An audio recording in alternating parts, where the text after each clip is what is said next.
નમસ્કાર.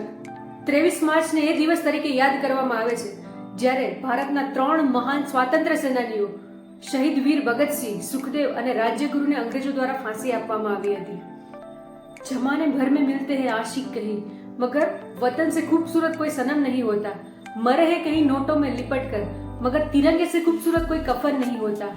કેમ ભૂલી જઈએ છીએ આપણે આપણા એ વીરોને જેઓએ દેશ માટે પોતાનો જીવ આપ્યો છે? કેમ ભૂલી જઈએ છીએ આપણે એમના નામને? ધન્ય છે એવા વીરોને અને એમની માતાને.